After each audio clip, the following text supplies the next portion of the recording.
სიღნაღის მუნიციპალიტეტის მთავარ საფინანსო დოკუმენტს საკრებულო რამდენიმე დღეში დაამტკიცებს. ბიუჯეტი წინა წელთან შედარებით გაზრდილია და 24 მილიონ ლარს აჭარბებს. მუნიციპალიტეტის მერის მალხაზ ბეგიაშვილის განმარტებით დოკუმენტზე მუშაობისას მოსახლეობის მოთხოვნები მაქსიმალურად გაითვალისწინეს. თანხები ყველა მიმართულებაზე საჭიროების მიხედვით გადანაწილდა.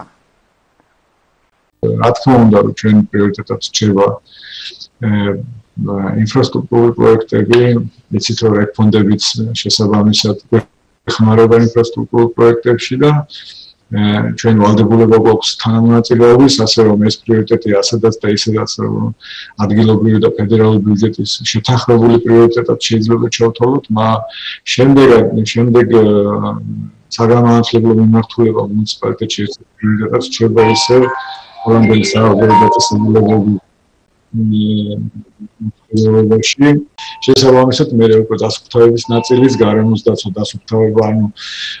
იცით რომ მუნიციპალური ტრანსპორტი 2024 წლიდან უკვე შემოვიდა ჩვენს მუნიციპალიტეტშიც და 2025 წელშიც მუნიციპალური ტრანსპორტის დაფინანსების ნაწილიც ასე ვთქვათ გათვალისწინებული არის ასევე სოციალური პროგრამები და სოციალური პოლიტიკა, მუნიციპალური პოლიტიკა და აქაც ბიუჯეტის ზრდა გვაქვს 2024 წელთან შედარებით დაახლოებით 200,000 ლარით იზრდება სოციალური პაკეტიც ჩვენი მუნიციპალიტეტის ბიუჯეტში და აი ეს არის კულტურა, სპორტი, რა თქმა უნდა, სპორტს და ჯანსაღი ცხოვრების წესსაც ისევ მნიშვნელოვან ყურადღებას ვაქცევთ. აქაც გვაქვს წინსვლა, როგორც ინფრასტრუქტურული უზრუნველყოფის კუთხით, ასევე პროგრამული უზრუნველყოფებითაც და ეს მიმართულებაც გასულ წელთან შედარებით გაზრდილი არის. ისე რომ